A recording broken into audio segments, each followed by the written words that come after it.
一个15岁少女，6月初6确诊来隔离，到今仔日第5天，就伫早起8点外，这弟弟要叫姐姐起床，叫袂精神，真紧张，赶紧打电话予外妈送病院来抢救，但是救无倒来，亡生了。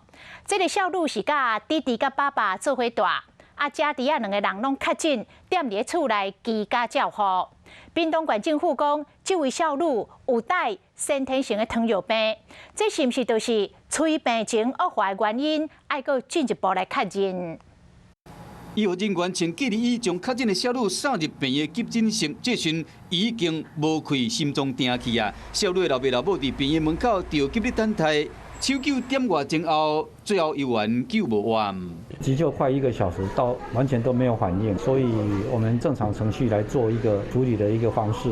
社会厝边听到这个消息，拢着惊，佫唔甘。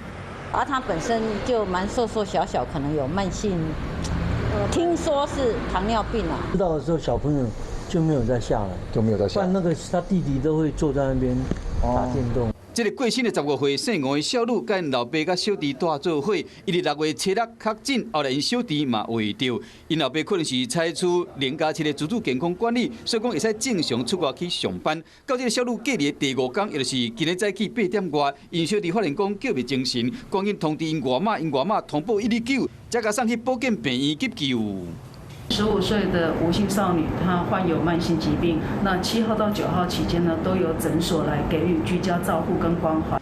屏东县政府表示讲，会协助家属办理后事。有关这个少女的病情，敢是甲胃着病毒有关系，还是讲因为糖尿病才会加速病情的恶化？这一切要搁做进一步的调查。